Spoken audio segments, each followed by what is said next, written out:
Good morning, everyone. My name is Raquel Guzman, and I am the Operations Manager with Momentum Events. It is my great pleasure to welcome you here for today's webinar. Before I turn things over to our presenters, just a few words of note. The session is being recorded. Everyone on this call will automatically receive an email from us containing a link to the recording that you can review and share with your colleagues. This email is sent to you 24 hours after the webinar. The presenters have also agreed to make a copy of their slides available to you. We will share the link on how to access those slides in a follow-up email.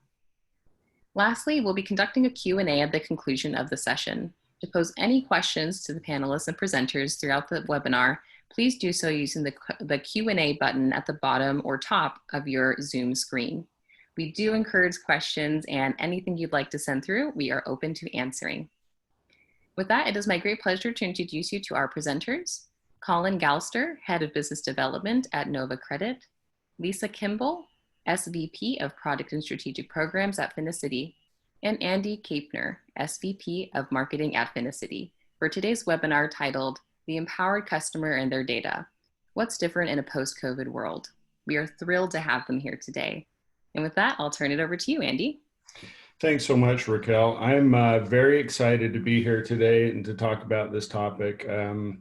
It's something I've been spending a lot of time thinking about over the past few months, as I'm sure everybody who's attending has been thinking. Again, the title is The Empowered Consumer and Their Data, What's Different in a Post-COVID World? And I think as I was looking at this, I realized we probably need to change the title a little bit since we're still in a COVID world, and we'll be talking a little bit about what a post-COVID world looks like. And I'm super excited to have Colin and Lisa here with us. These are two folks who are on the front lines of what's going on in financial services, and in particular, they can really talk about what they're seeing in the current market condition, and we're going to talk about where we think that's going and what we as participants need to do to prepare for where everything is going. Obviously, these are really trying times for so many people, both on a personal and a family basis. You know, there's lots of struggle going on in the world, lots of pain. People are losing their jobs, businesses are going under, and so we're seeing a lot of challenges happen. And I think on a positive note, we're also seeing some opportunities and some positive things, so that we can acknowledge the struggles while also looking at some of the things that will be beneficial as we go forward. But you know, obviously, we hope everybody's taking care of themselves and their families. And of course, our thoughts and prayers are with everybody and with those that you care about. So one of the things I wanted to start with, and I'm going to turn a lot of time over, of course, to Colin and Lisa and let them introduce themselves. But I wanted to share an experience I had. I actually took a little time off yesterday and went on a little bit of a road trip. I don't know where everybody is, but where I am, I'm in Utah. We're a little bit more open out here. And so I was on a road trip and I was coming back and I had to fill up my car, of course, at a gas station. And I thought what was really interesting is this gas station is in rural Utah, and it was playing a little video and had signs promoting contactless payments and saying it would be great if you don't, you know, touch anything here. And they were pushing their app, of course, and saying, look, if you use the app, you can pay for things via the app. And it was really kind of you know, a remarkable little anecdote and experience of what's going on in the world. And it is, you know, meaningfully transformational. I've been in technology for a lot of years, and we've talked a lot about digital transformation. I came from a company that was really focused on that. And we've seen it in certain sectors, and we've seen it in financial services a little over the past few years. But now we're seeing this acceleration that we're all talking about. And of course, that's what we're going to be talking about today. And I think one of the things that'll be interesting to hear from Colin and Lisa is what is going to be permanent coming out of this and what might be temporary coming out of this. And so they're really going to be the experts talking to the topic today. So I do really thank them for joining me and want to give them an opportunity to introduce themselves. So Colin, if you'll just take a minute to introduce yourself and Nova Credit, and then Lisa, if you can do the same and talk a little bit about Phoenicity, that would be great. Absolutely. Thank you, Andy, and thank you for inviting me here to be here today and speak on this topic. Your story about the gas station reminded me of a personal experience actually where I finally started using the Starbucks app to pay for my Starbucks in advance, which they got me to do with an offer of a free coffee. So it is amazing what, a free coffee you can get people to do. As you mentioned, I'm head of business development at Nova Credit. I'm responsible for all of our client relationships. So any financial institutions that utilize our data are the ones that I work with. For folks who may not be familiar with us, Nova Credit is a consumer permissioned credit bureau.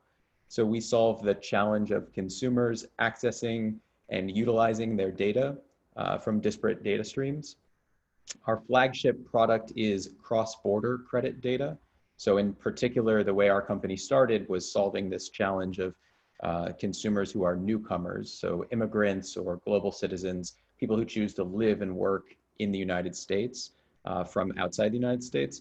We empower them with the ability to retrieve their credit history from their home country, and we then pass that data along to a lender in a standardized, legible format. More recently, in light of COVID and the pandemic, our clients have been pulling us into new data streams that they are seeking from their consumers. And so we've recently been adding on those additional data streams as our clients look to test and navigate the brave new world that we find ourselves in. So that's a little bit about Nova Credit, and I'm excited to talk about this topic. I think the core DNA of our business is empowering consumers with the tools to be able to access greater financial services, and also to enable lenders to make more informed decisions from and draw more insights from disparate data sources. So thank you again for inviting me to be here. Thanks for your time. Thanks, Colin. Lisa. Yeah, thanks, Colin. That was a great reminder of why our organizations work so well together.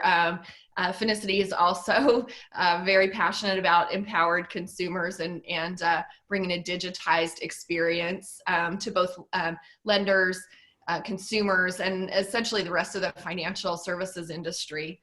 I'm Lisa Kimball. I'm the Senior Vice President of Product and Strategic Programs at Phoenicity, and I joined the organization about 3 years ago after spending most of my career in technology and operations in a couple of different banks. I do get the great pleasure of working on and bringing into market some of the most interesting and innovative products that are happening in the industry as a whole, and get to do that with some really fantastic partners who are also interested in moving the industry forward. So I'm really excited to talk about empowered consumers. I did not bring my crystal ball, Andy, when you're asking, is it temporary or is it permanent? I don't know how easily any of us can predict what's going to happen next, but certainly some thoughts on trends are teed up. Yeah, well, let's talk about it. So the intent today is really to have a conversation and get insights from the two of you. Raquel, you can advance the slide actually too. So we talked a little bit about some of our personal experiences. If you go forward one more, Raquel. I wanted to just hit on a couple of facts and stats, which, a couple of these impacted me in my little anecdote, but I think are worth noting again. So some of the things that we're seeing in the world is this decrease in use of cash. And actually, I have a whole other anecdote on that on my same trip, but nonetheless, significant decrease in use in cash. And I think that this is really interesting. Of course, a lot of us have kind of gone to different payment models in our lives, but the whole world is now kind of going to these different payment models as they move away from cash. And I think what's going to be compelling about that, of course, is there's going to be a little bit more traceability in their transactions, more data coming out of their transactions that they can utilize because it's just not a cash-based transaction. Again, we can talk about whether that's temporary or permanent. I talked a little bit about the or the contactless payment models, and I think that that's really going to accelerate. You know, this is really about conversion of people. We're obviously seeing people really going online, but these actually, if you look at them, you know, some of them maybe on the surface don't look that big, but they're actually kind of huge numbers of what's happening in just the past few months. And I think I like this quote that we threw in here that we thought is expressive. This is from a designer and writer named Toby Shorn, who says, "We are all going online in a new way, and we will never entirely leave again." So that's, you know, thematic for what we're talking about. So let's just kind of jump right in for a question for both of you. You know, maybe we'll let Lisa go first on this, which is, and you could probably advance it one more slide there, Raquel. It's mostly going to be, like I say, a conversation between us. So we'll be sticking on this slide for a while. So I've shared with some of those stats what's going on and the impact of COVID-19 and what it's doing to financial services. I'm sure there are many more stats and facts that we'll cover, but what are each of you seeing in your own business? What are you seeing on the front lines there, Lisa? I think frontline, certainly an increase in demand for automated, digitized process. So as consumers are interacting with their lenders, with their banks, this move toward contactless payments, also away from sitting down with a banker or a lender and you know, exchanging documents back and forth. That has just been absolutely accelerated during this quarantine time, and I do think it's one of the areas that will not entirely revert back. Interesting that so many of us have been pushed into a channel or an experience like Colin's Starbucks example, and it's given consumers an opportunity to test that experience out. And in many cases, I think we'll find that it's easier, it's more convenient. You know, why do I want to drive down to the bank, wait in line there, talk to a person in order to do something that I can do while I'm, you know, standing in my backyard on my mobile phone? So just a huge change in volumes, and I think adoption across the board, particularly by consumers who are really ready, willing, and able to transact mobile and digitally. Yeah, yeah, and just to reiterate that point, as you noted, because of what Phoenicity does, you're really seeing people go online. You're just seeing a lot more data being transacted. Yeah, Colin, what are you seeing? Well, I think, you know, there's a lot of things happening in the financial services industry, broadly speaking. I spend the majority of my time speaking to risk professionals in consumer lending. So I'll speak maybe a little bit more specifically to that, that area. And I think in some ways, I think the experience that we've seen over the past couple of months has mirrored the same macroeconomic experience that the whole country is going through right now. So if you actually look at, you know, any of those charts that we've all seen of the infection rates, and there's a pretty clear peak in the country kind of during Q2, and then it sort of tapers, comes back down, and then now we're obviously seeing, and unfortunately seeing an uptick back again. I've thought about the, you know, kind of COVID environment that we're living in those terms, even in the lending industry, where there's this sort of phase one period where there's a lot of just reactivity, let's call it, where you see risk professionals in different lending institutions who are just trying to trying to put out the fire, right? Trying to stop the bleeding, to mix metaphors there. So by, you know, mid-May, for example, in credit cards, which was one area we do a lot of business, we saw something like estimated to be 50 million consumers who had either credit limits cut or cards actually closed. So something like a quarter of all credit card holders in the US who saw some sort of contraction from their lender by mid-May. So again, that kind of coincides with this general contraction and tightening of credit limits and extension of credit that I think we saw early on. And for very good reason, right? I mean, I think risk professionals who are operating in this environment are rightly thinking back to the experience of the last financial crisis and wanting to be acting prudently during this time.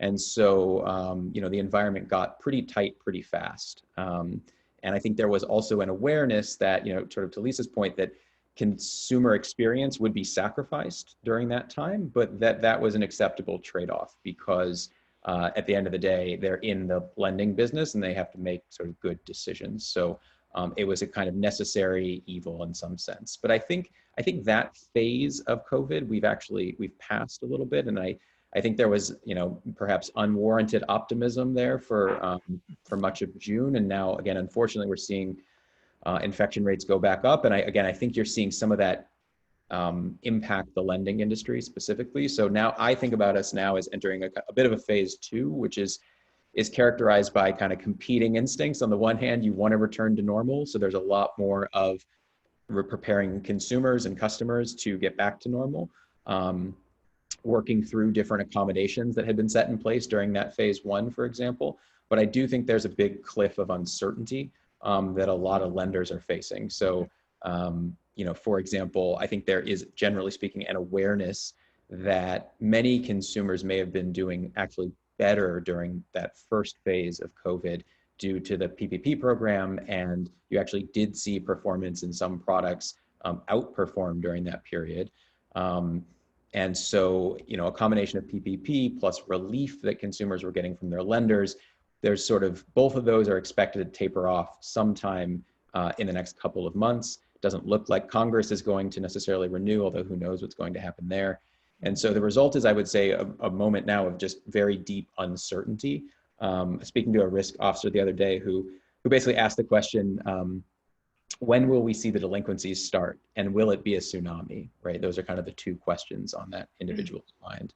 And I think that's pretty indicative of where folks are at now, just mentally, is some real deep uncertainty about kind of what comes next, which is distinguished where I think before there was a lot of concern about how deep the crisis would be, but there was a lot of clarity on what to do.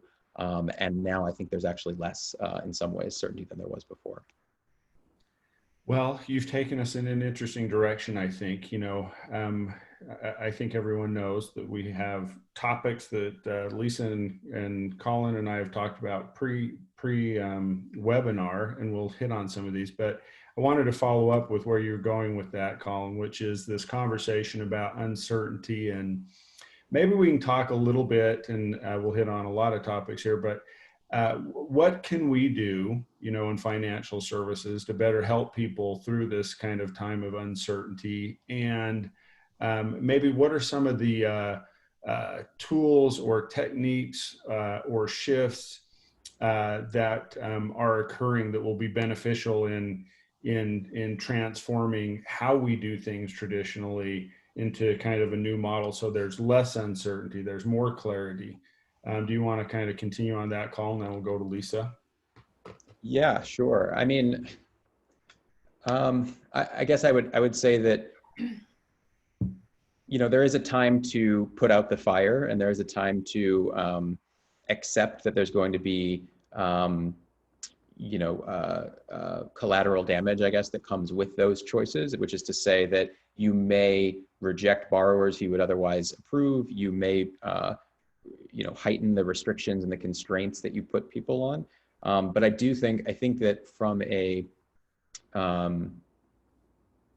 think that in order to avoid that creating like long-term negative consequences for consumers, I think there does need to be greater communication and greater transparency to borrowers. And I do think that there are lenders who are making good progress in terms of being able to accurately convey and work with their existing customers to be able to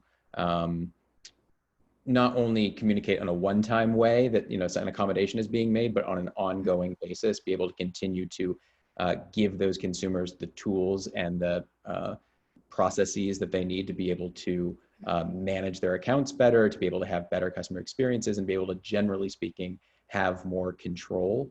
I think on the lender side, when it comes to the actual institutions who have to make those tough decisions and have to operate with that uncertainty, I think in that realm, I think this whole webinar is focused on consumers for a reason, but I do think that we will see a trend toward greater consumer empowerment. And I think the reason for that is you're going to see a real need from consumers, from lenders, to draw on new data streams that have greater recency, greater richness to the data.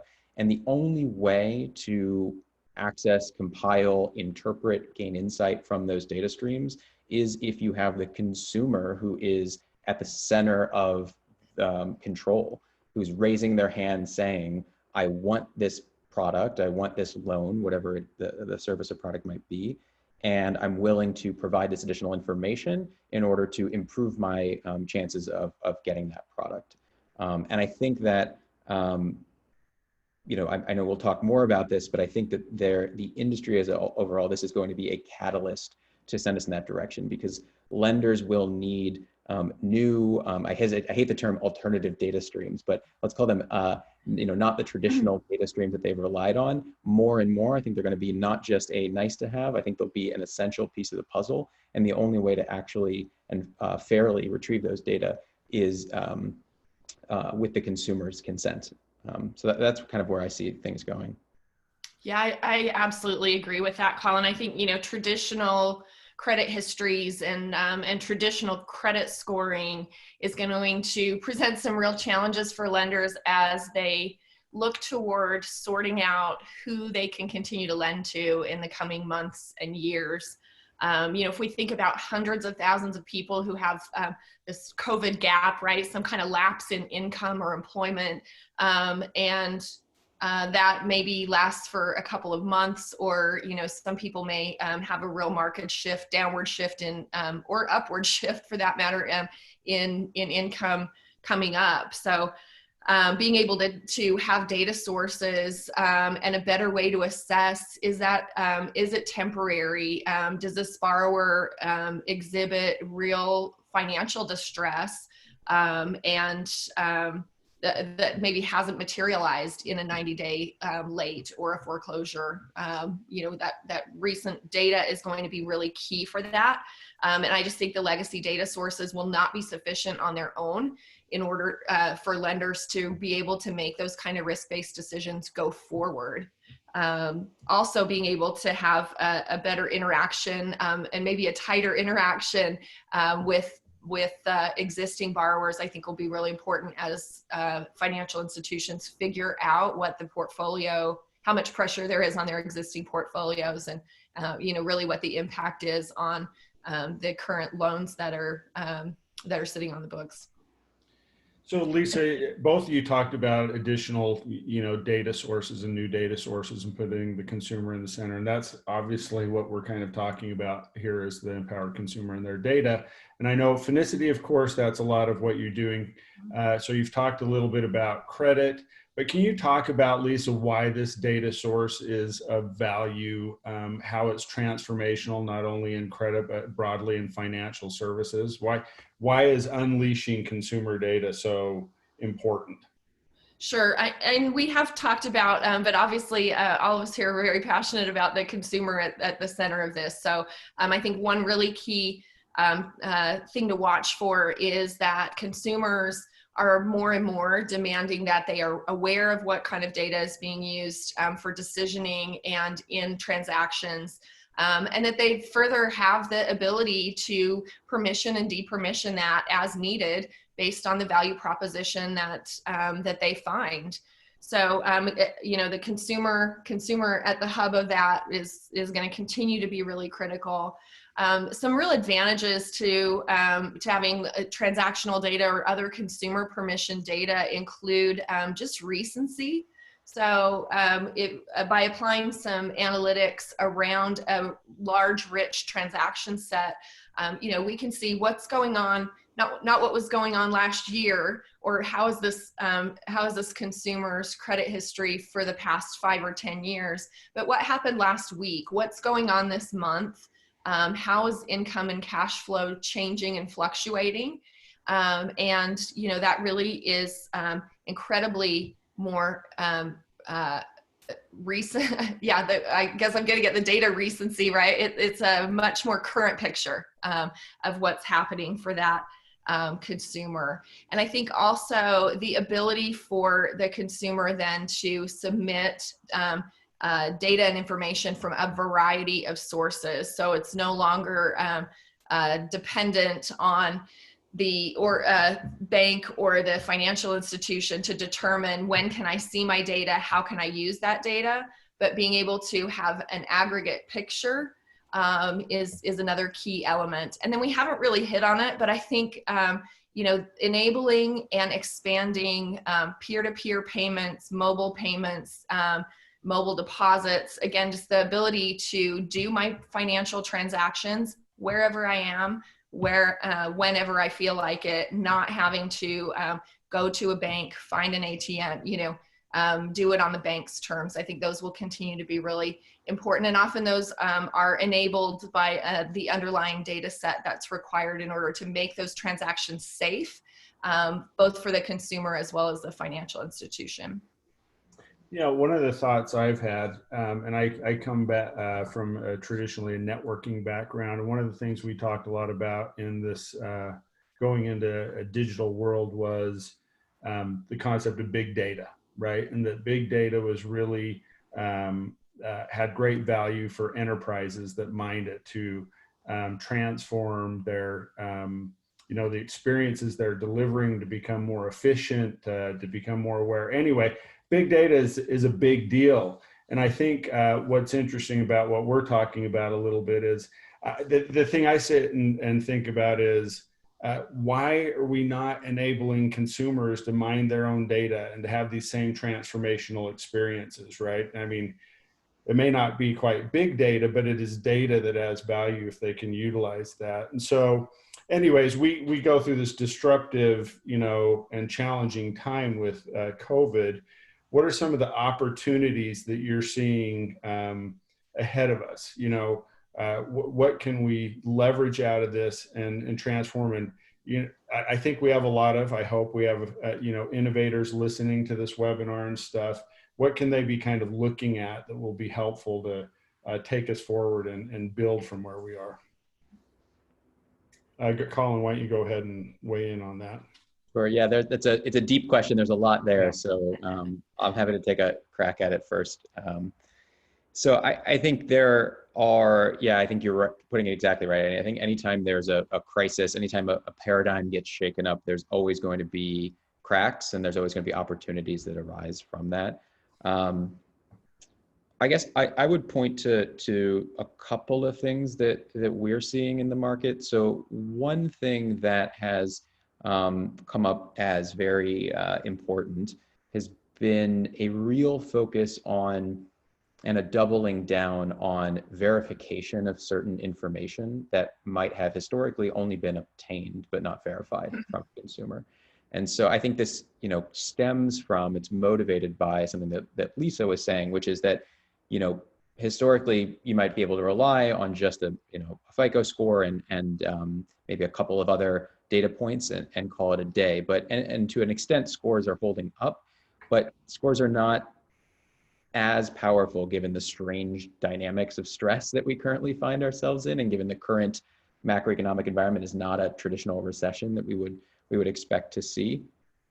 And so when you encounter that macroeconomic environment, a place where you have unemployment north of 10%, I think most recently we're at 11% or a little bit north of that, something like 30 million people are still unemployed. But even the BLS, for example, has to put footnotes out about what exactly the status and the definition of someone who's furloughed versus somebody who's temporarily laid off versus someone who's truly unemployed. It's very difficult to ascertain with any degree of certainty something like the status of someone's stated employment or income, right? Those are data elements that are critical from an underwriting perspective to calculate things like, like debt to income ratios and other metrics like that, as well as for compliance reasons. But there's a real veil of uncertainty between what the consumer says is the state of the world and what is actually happening. The lender doesn't have insight that they might traditionally have, and therefore they need some way to get to the bottom of that. And I think it also comes with the challenge of knowing at what point to start taking a consumer through that process, right? So there's an opportunity, I think, to be able to not only verify information that a consumer is providing. If they tell you that their income is X, can you get to a 90% confidence that that person's income is actually still X? And at what point in the waterfall of all credit risk tools do you actually put that person through that? If someone tells you that they're unemployed or furloughed, when do you start asking for evidence of that fact? And how do you do it? Because at the end of the day, you need to complete those processes, but you don't want to end up on the front page of the New York Times for giving people a hard time when they're trying to apply for an accommodation, for example, from you as a lender. So that's one of the big opportunities that I see, is to be able to verify, validate, and provide some certainty around stated and obtained data elements. Yeah, I completely agree there. And as you're talking about it, I was also thinking about the opportunity space for organizations who have flexibility maybe baked in a little bit more. So if current models are not going to work, being able to shift and adjust based on data sets that are now available, and being able to plug in some of those new analytics quickly and evaluate them quickly, I think is going to be a major differentiator. As everyone's trying to work their way through this, there will be some bets placed, and we'll just have to kind of see where things land. So certainly the ability to rapidly change and adjust and assess, I think will really mark some winners and losers there too. Let's talk a little bit about winners and losers then, because I think as we go through this kind of situation, one of the key things, and any sort of situation that an organization needs to do, is a little self-introspection, right? You know, how are we doing? What are we doing? What do we do right? What are we doing wrong? So broadly speaking, I'm going to give you guys kind of two questions here together, but one is, broadly speaking, how do you think financial services organizations are doing through this transformative period? And along with that, have you guys seen differences in organizations in their readiness for what they're going through? So Lisa, what do you think about that? Yeah, I mean, I think, for years at Phoenicity, we've seen difference in readiness. And I think that what we're experiencing right now, from my perspective, is an acceleration in trends toward digital adoption that, obviously we've thought were coming, spend our time and energy in this space. So there are definitely some organizations who are further along on their digital journey, or had spent more time already thinking about where and how they wanted to make that journey. And so they've got a head start. But I think that really, just kind of back to the organizations who can react and respond quickly. So maybe you hadn't really gotten started on contactless process with customers. I think that organizations will be able to catch up, but it'll be the ones who can react and respond quickly, and who are listening and paying attention to what's needed next, both from a consumer experience standpoint, as well as risk and business process standpoint. So being very observant, and maybe just even acknowledging what a strange, wild time that we are currently living in, and that we're gonna need to be very adaptable go forward in order to stay relevant there. Colin?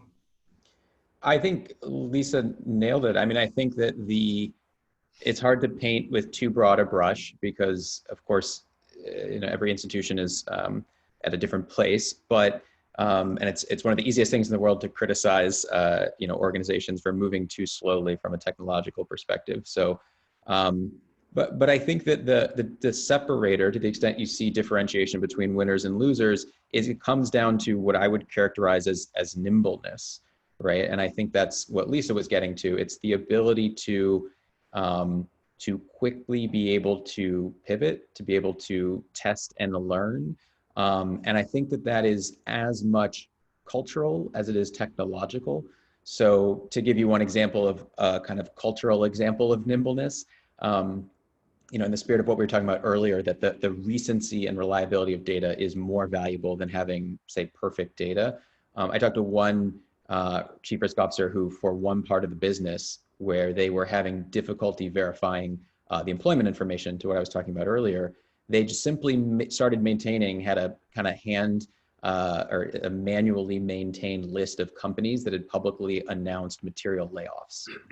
So they were able to sense check to a first approximation whether or not someone who is stating their employment might actually be high risk or not based on that. Not a technologically nimble solution, but definitely a culturally nimble approach to a real business problem. And then there's the technology side, which I think gets more of the spotlight here, which is how quickly can you do something like change your waterfall from a credit risk perspective when you're doing new account underwriting.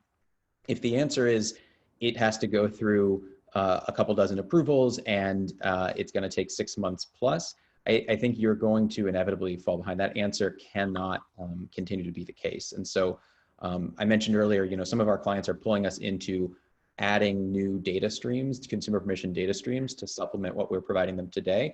But as important as just having access to the data stream is having the tools and capabilities to quickly test, switch, change on a dime, both what data streams they're using and also using them in more and more targeted ways to particular consumers who have particular risk profiles. So I think that is what's really separating the winners and the losers.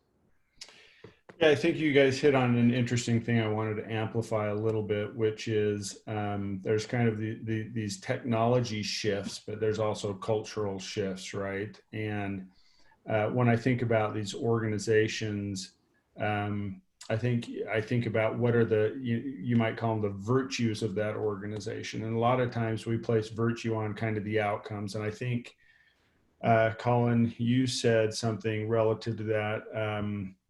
It was essentially relative to a technical implementation, and a lot of people will say, well, I've implemented this digital technology, thus I'm digital, but and thus I have a digital virtue for my organization. And I think sometimes they miss the mark, which is that's great that you have a particular technical implementation, but it's really the virtue resides in the cultural mindset, right? Which is, do we embrace flexibility and nimbleness and speed and simplicity and all of these attributes that are often associated with digitization. And I think for those listening to the webinar, that's the thing that you have to kind of assess a little bit, right? What are our real, cultural virtues, and do they align with this, digitization?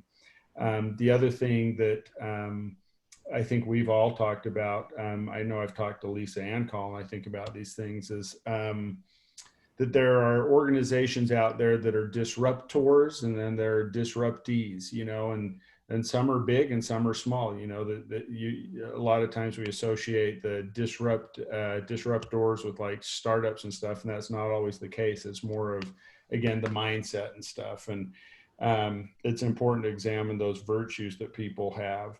Yeah, Andy, just on the point of disruptors and disruptees, I'm just in thinking about the consumer experience also. I think there is a large opportunity there for organizations to disrupt. I mean, if I think about takeout food ordering, so my favorite restaurant did not get their online app up. They did not get things squared away, and we're not using that business. They had previously been kind of a tried and true little local spot for us. And, I think consumers are just not going to be willing to take the risk of being required to go inside somewhere or to, have an experience that's less convenient and doesn't give them choices. So I'm thinking through how to streamline for consumers and just take so much friction and discomfort out of the process for them so that it's smooth, easy. I think that's going to be a real market opportunity for a lot of organizations in every industry. Yeah. So I want to kind of, follow up on that and the opportunities and stuff. What Well, actually, let me shift things just a little bit. Colin, you hit on the 2008 financial crisis and some of the fundamental shifts that come out of that. What do you think are going to be the biggest evolutions or shifts that come out of this current market condition? Yeah, that is the big question, isn't it? It's a tough one. That is a big question. Yeah. Caveat, I'll use the same caveat Lisa did. I don't have a crystal ball either. And if I did, I'm not sure this is the forum where I'd be wielding those insights. But I think, I mean, there's a couple trends. I mean, I think I'll go back to something Lisa said, which is I see an acceleration of underlying trends less than a break with previous trends. So, in my view, there is going to be greater awareness and acknowledgement of the rights of a consumer with respect to data. I think that there will be a paradigm shift from the consumer not owning their data to the consumer actually having the right, if not owning their data, then to have the right to permission it and depermission it, to control, to have access to, and transparency around what their data, where their data lives, and to whom they provide it. I think you can see that in a million ways. Again, I think, to go back to something we touched on earlier in the conversation, I think lenders are going to need more access to more data streams. And the only way, given the proliferation of data repositories, the only way to actually access them is through the consumer being the one who, has fully consented to that process and is actually initiating the transaction. I think you see that a little bit right now even. I mean, there is definitely a trend favoring consumer rights, I would argue. I mean, I think it was just yesterday, there was reporting around the lawsuit, a data privacy lawsuit that was filed against Plaid by two men in California who claimed that after using Venmo, that Plaid used their private bank login credentials and to access, download, transfer, store, enrich, analyze their information without their permission. And I think that those type of allegations are, they're going to continue to proliferate because this problem is going to expand. There's going to be more surface area over time. And I think that, even when you look globally at data privacy regimes, whether it's the EU GDPR or the Supreme Court ruling in India or Canadian privacy law, they're all moving toward a model where the consumer is the one who owns his or her own data and has the right to that data to use it to accrue to their own benefit. So I think that is one of the largest things that will come out of this crisis. Scores, I don't think are going to be dethroned. I think scores will continue to be used. But I think the paradigm of how the ecosystem understands whose data it is, who gets to use it, and for what purpose, I think is going to switch toward the hands of the consumer. Yeah, I absolutely agree with that. And I think consumers are paying a lot more attention to then what happens with the data that they permission. And I think that they will increasingly choose to not interact with organizations that they don't feel has done their job of stewarding the data privacy and security that's required here as well. So I think those will be really, really important trends and are really critical for organizations to think about as they pull these new sets of data in. Just a bit of housekeeping. If anybody does have any questions, you can populate them in the Q&A so I can ask Colin and Lisa that. As we have just a few more questions here I wanted to hit on. So following up on a lot of what we talked about, but specifically some of these changes, have you seen any best practices coming out of this crisis with organizations and how they're either utilizing consumer data or other data or concepts? So best practices. Lisa, do you have any insight on that? Just thinking on the kind of back end of data access is one of the places where I really think about best practice. So as organizations are sorting out how do I plug into to new sets of data, maybe in particular transactional financial data, I think that leveraging and being aware and plugged in with industry consortiums like the Financial Data Exchange which creates a set of standards and agreements that will make plugging into to those types of data sets much easier. I think that's going to be a really important best practice, and it's certainly we can see makes it quicker and easier for organizations to begin to leverage transaction level data. I think otherwise best practices, I think we've hit on a lot of the really key elements there. Certainly, first and foremost, transparency to the consumer, and thinking about what and how an organization wants to do based on how that's going to benefit the consumer. And that's maybe a little bit of a switch around from how is it going to impact my customer, right? But how's it going to benefit my customer, and what am I going to be able to do that I wasn't able to do before as a result of further digitization or additional data sets. Colin? Yeah, the only thing I would add to that is I think that there are some clear best practices, and you see this with different approaches to consumer permission data sources. There's a clear best practice around ensuring clearly and with as much context as possible the delineation of the parties involved and who's doing what in the course of a transaction. I think historically it was a little more simple and a little more straightforward, right? You go to the bank, you apply for the product, you sort of understand what's happening in a very tangible way. And I think now, one of the things that Nova Credit has encountered when we work with lenders is there's often a mindset on the part of the lender, which is, this is our customer, it's equivalent to them standing in a branch applying for a product. And it should, everything should be abstracted away from the consumer. In other words, the consumer shouldn't necessarily have an understanding of what's happening. It should be as sort of white labeled as possible. And I think that's exactly wrong, actually. I think the consumer needs to have an understanding that, to take our example, they're interacting with Nova Credit in the context of the lending application.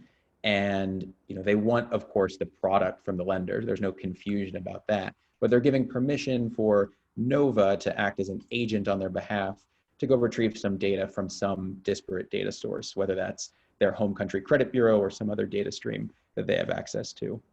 And I think not trying to hide that fact, not trying to hide the interactions that are taking place, but rather just providing the clear delineation of who is doing what and for what purpose. I think, to go back to the example I gave earlier of the lawsuit with Plaid, I think that the charges in that lawsuit are specific around precisely this point. I think that the plaintiffs allege that they never gave permission. They weren't asked to see any T's and C's. That, in other words, they were confused about what was going on. And I think that a best practice for any lender who is working with new and disparate data sources is to just invest to make sure that delineation, that context is clear, transparent, and extremely understandable to any consumer. Yeah, thank you. We do have a question here. I wanted to talk or share one thought on best practices. I don't know if this is a best practice, but I've always thought it was interesting when I talk to organizations, and sometimes folks will talk to me about their 5-year business plan. And for me, and I as I tend to do, I'll overstate things, but I'm like, when I hear someone say they have a 5-year plan, I'm like, okay, next, I need to talk to the next company who's on a 1-year plan. Because in these kind of environments and stuff, and when we talk about digital transformation, I appreciate that people take a long 10-year view, but I'm like, you have to move much faster than you think. And we're seeing a little bit of that. And Lisa kind of talked about that with, her restaurant. And we see these with different businesses. When change happens, it seems to nowadays happen really almost overnight. We talk about it, we talk about digital transformation, but what I've seen in other industries is you talk about digital transformation, you talk about it, and then one day you wake up and you realize, oh my gosh, it happened, and I was either a part of it or I wasn't a part of it, because some organization was like, we don't have a 5-year plan. We're like panicked about the next 6 months and how fast we can move. And I think, Lisa, I think both of you can talk about that. I think Nova Credit's a company like that. And at Phoenicity, those are the companies that we're seeing really excel. You know, some of the customers that we have, the ones that are, you know, a little bit hair on fire, we got to move forward quickly, are the ones that are gaining share in the time like this. And I think that that's really important for everybody to kind of realize is, however fast you're moving, you probably need to pick up the pace a little bit. Yeah, and I would say, Andy, that also gets back to Colin's point about nimbleness, right? Yeah. I don't know what's going to happen. I mean, who knew that mortgage rates were going to be at record lows at a time when people had to shift their entire workforce to home, and, you know, sort of pick up everything that about that process.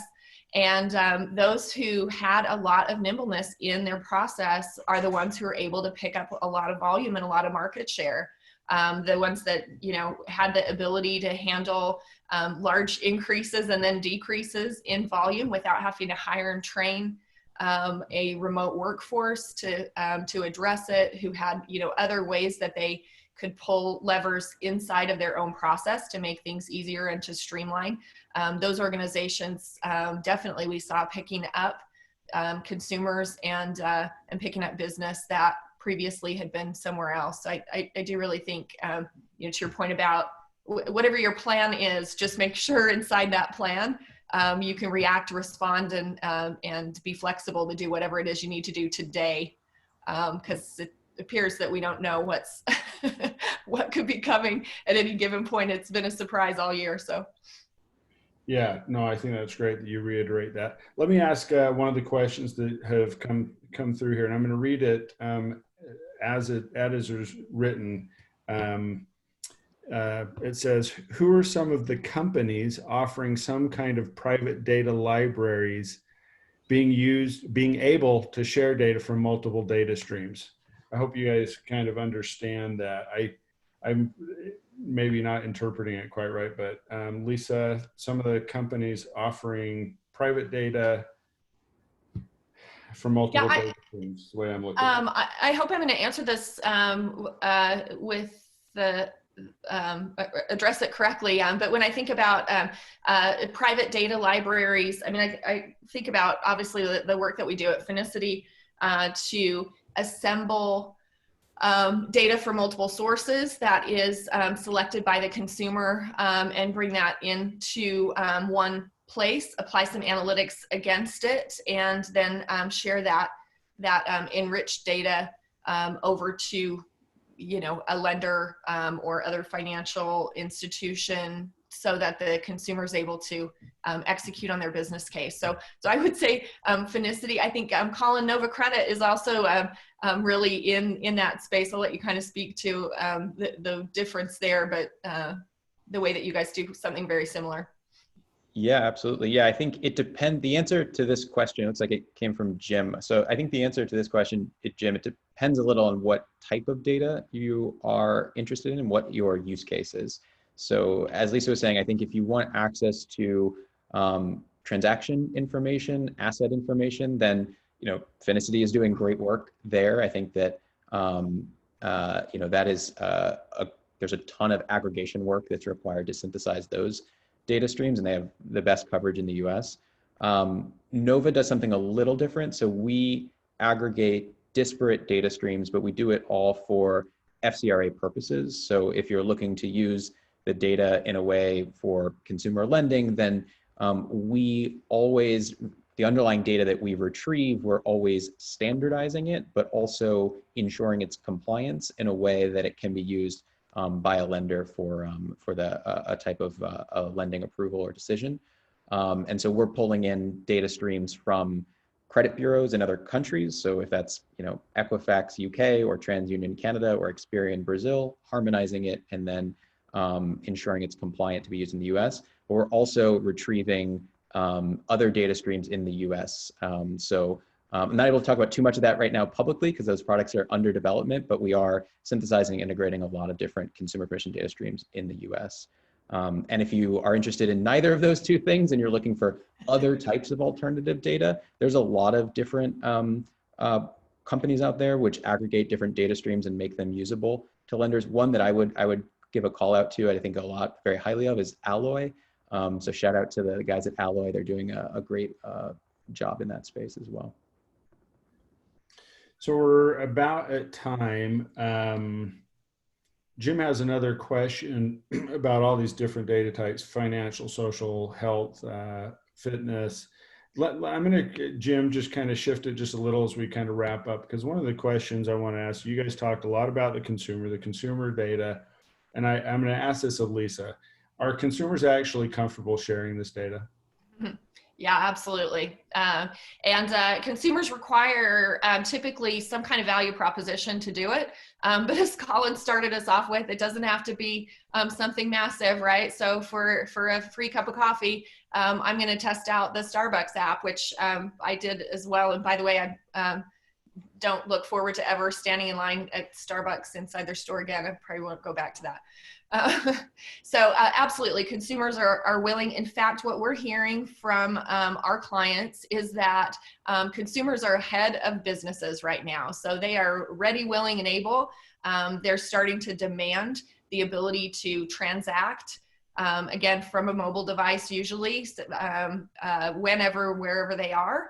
And the holdup is having the kinds of experiences and the kinds of training, and essentially inside those organizations to support what the consumers want to do right now. Thank you. We're at about time, and I want to thank you both. I appreciate that you both have given Starbucks a plug in our webinar. That is helpful. I'm just going to add, for those of us who aren't big coffee drinkers, you can also get the 7-Eleven app, believe it or not, and get a free Slurpee. So, hey, there you go. So everybody is going digital with these contactless payment platforms, etc. Really great to hear your thoughts. Appreciate you both taking some time out today to talk about this. It is a remarkable time. And I think it's interesting for us to try to talk about where we're going today. It would be interesting to have you guys back in, I don't know how long it's going to be, 6 months or a year or whatever, to really kind of reassess and see how transformational this is. I think all of us in our careers will be able to look back on this in a few years and go, hey, you know, big pivot point, and we saw a lot of changes. And I do think you both talked about this, that I think we're going to see the consumer even more empowered as we go through this. The expectation from the consumer is going to only increase. And here's one final thought that I have for folks listening is, we've talked a lot about digital transformation, and we talk about the technologies that enable that. We talk about the cultural shift that's required there. But I think the next phase that we have to think about, and we've hit on this, is not just, creating better experiences through digital, services. It's really going to be the organizations that win are those that create experiences that empower the consumer. And it's a slight shift in evolution from the way we've thought before. And so that's what I would encourage people to do is you look at the services and applications that you're providing, to use that filter of how am I empowering consumers to live better and have a better financial situation. Anyway, Colin, Lisa, awesome to see you both. Thanks for your time. For those who attended, we thank you, and we will talk to you all soon. Thanks a lot. Thank you, Andy. Thanks. Thank you.